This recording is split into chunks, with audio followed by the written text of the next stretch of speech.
Yo, what is good, YouTube, and welcome back to another JC2K video. In today's video, we are going to be ranking the top 10 best non-gambling small forwards here currently in NBA 2K24 MyTEAM. I will be completely honest, the non-gambling small forwards are not terrible, but I wouldn't say they're like top tier compared to the best small forwards in the game. Feels like a little bit of a weaker position for the non-gambling cards. There are a few pretty darn good options though. Definitely several really usable ones towards the top of this list. So before we hop into the video, if you haven't already, make sure you hit the subscribe button. Help me push towards the 25,000 subscriber mark on the channel. I upload every single day. Would really appreciate it if y'all do subscribe. And without further ado, let's hop right into it. Number 10 is going to be Michael Porter Jr. MPJ is very solid as a shooter, and he's got elite level size at 6'10". But outside of that, I would say this card is not like a top tier elite option as an overall small forward. Defensively, he leaves a bit to be desired. He is a very good athlete, obviously, but no anchor at all on the base card is obviously not ideal. At 6'10", I mean, his stats aren't incredible. Athletically, he's got good badges, but his slashing isn't unbelievable. His release is super nice, but SIGs are also not very good. So there is certainly a good amount to nitpick, I guess, if you're looking for things to complain about with the card, but I still think he's very solid. He is an elite level shooter for sure, and that provides value. It's just not enough value to put him higher, in my opinion, than the number 10 spot on this list. Number 9 is going to be, well, I'm going to be honest, I can't read my handwriting, so sorry, Michael Beasley. That's what that says. Michael Beasley is really good as a shooter, speaking of, just like Michael Porter Jr. Honestly, I think he's pretty similar size-wise, 6'9" instead of 6'10", defensively pretty similar as well. Has a really good release. He's a little bit better as a slasher, though. 95 driving dunk, I think, helps him out a little bit. Honestly, defensively, I think he's a little better as well, animation-wise. Has a few more stats that are like in the 90 with 90 interior and 90 lateral. Hoff glove and interceptor are pretty good Hoff badges. I mean, he could certainly use some more stuff, and he's not an insanely complete elite level card or anything, but I do think he's still a pretty darn good card. His release is also awesome, man, so I think he's pretty darn good. He could be better. Kobe dribble style gives him one good SIG, but outside of that, his SIGs aren't top tier. But like as a whole, the card's pretty good. He's not a bad option at all, and I think number 9 is fair. Number 8 is going to be the new Aleksej Pokusevski that came out this past week. Poku is... The thing about Poku is he's really big. He's a 7-footer, and he's pretty good, but he's not super complete badge-wise, especially when you look at his Hoffs. Like, his Hoffs are not very good Hoffs. I mean, he's got precision dunker and posterizer, which are nice, but outside of that, catch and shoot, claymore, corner specialist, sure, bailout break starter, okay.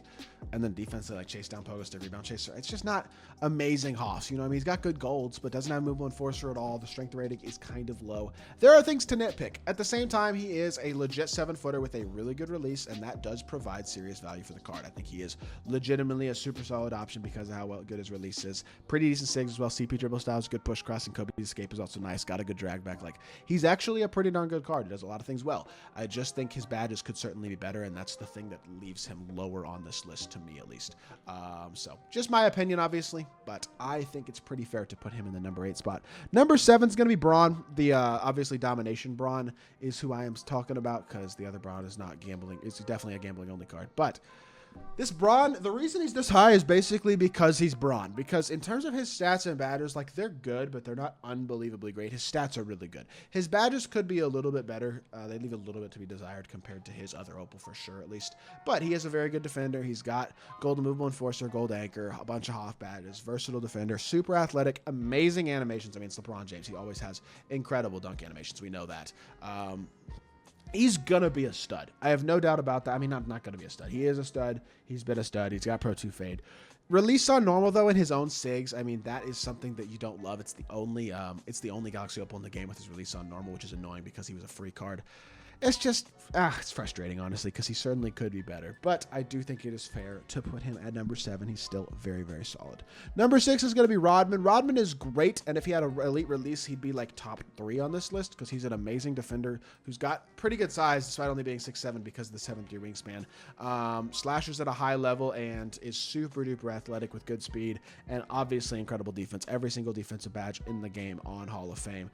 And even pretty good shooting badges. His release isn't awful, I wouldn't say, but it's certainly not great, and that does hold him back pretty drastically, I would say. I don't know. I like Rodman. His defense is valuable. He actually has good SIGs. I think they gave him Kyrie dribble style and Jamal Murray behind the back. Like, he has serious SIGs. He's not bad at all. Pro 3 leaner isn't very good, though, and his release is not great. So there are things definitely that are worth nitpicking about the card.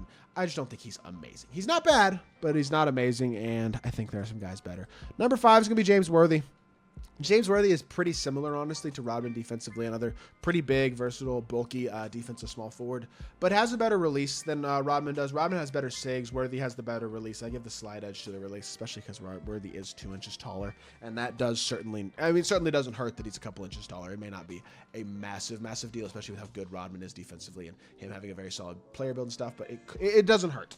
I do definitely prefer his release a lot. That's a pretty distinct reason. Overall, I do think SIGs-wise, Rodman definitely moves better, but I think Worthy basically gives you pretty close to the same thing defensively, and I think his improved release is more valuable to me personally, at least in terms of what I would be looking for at my small forward position. So just my opinion, obviously, but yeah, I would put Worthy over Rodman at number 5, and the number 4 is going to be, again, I can't read my handwriting all that well. What does that say? Oh, Paolo. That's what that says. It looked like a mellow. Paolo Banchero is who I have at number 4. 6'10", so he's big, which is nice. That type of size up small forward is really, really nice. 7-foot wingspan, fast, versatile, good shooter, great badges all the way around. The playmaking badges could be a little better, but playmaking is probably his biggest weakness anyway. Outside of playmaking, this is a really good small forward. I think he defends at a high level. I think he's got a pretty smooth, easy release on very quick. Just SIGs aren't great, even on this version. And his fade, normal fade is good, but it's not the best fade in the game. It's the one thing you'd nitpick is that his movement isn't that good, but he's a big, versatile small forward. He plays a lot of defense and does a lot of things really, really well. Still a very, very good card, and definitely one of the better Pro Pass players this year. Julius Randle is at number 3 for me. I know Randall's, 6'8", but this card is so complete stat-wise, and they made him so much better by giving him the ability to play small forward position than he would have been as a power forward center. 95 speed, 95 excel, 91 3-ball, 95 driving dunk, defensively very, very good. Elite, versatile defender with a lot of defensive hoffs, a bunch of finishing hoffs, good all-around shooting and playmaking ability as well, has actually decent SIGs as well, good drag back, pretty good behind the back, Kobe dribble style, release on very quick, like legitimately a super solid card. Definitely really have, I like Julius Randle, man. I did a gameplay with him. I was impressed by him. He isn't quite on my main team, but he's right on the borderline. He's right. He's definitely one of the very best non-gambling cards in the game, and I think he's really, really good. I'm a big fan of what he is able to do at the small forward position and his ability to compete against top gambling small forwards. Number 2 is Tyrus Thomas. I know Tyrus Thomas is probably an interesting choice for number 2 on a list like this, considering he's a pink diamond, but this card is 6'9" with a 7'3" wingspan. So number 1, size-wise, absolutely phenomenal. Number 2, elite speed, elite dunking, elite interior. I understand that the flaw is the fact that he's not a great shooter, only an 83 ball, but if you do upgrade and add the shooting badges, he has one of the best releases in the game. His JT Thor base is absolutely phenomenal. So I do think he's overall got the potential to be, I love this card. I badged him out. I added a shoe. I added 3-point shooting ability. His movement is phenomenal. Kyrie dribble style, Kemba escape, all that type of stuff. Like his ability all the way around is really, really good as a small forward. His ability to shot create is there. Defensively, he's also phenomenal. That Ben Shepherd base is phenomenal. I thought it was JT Thor base, but sorry, Ben Shepherd base. Speed booster on Hoff, anchor, clamps, glove, and immovable enforcer, post lockdown, rebound chaser, rights to gripper, all the defensive stuff that you're asking for. He gives you similar defense to guys like Worthy and Rodman and some of the best small forwards in the game defensively, but he gives you that with top tier animations, both SIGs and release wise, and elite level athleticism and size as well at 6'9". I understand he's only a pink diamond, but he's one of the very best pink diamonds in the game and might be the best pink diamond in the game right now, actually. I think that would be a pretty reasonable thing to say. So putting him at number 2 feels fair. Number 1's going to be Terry D. As much as I wish Terry could play shooting guard, he is the best non-gambling small forward in the game, and I don't think it's that much of a debate. 6'7" with a 6'10" wingspan, 94 speed, 95 3-ball.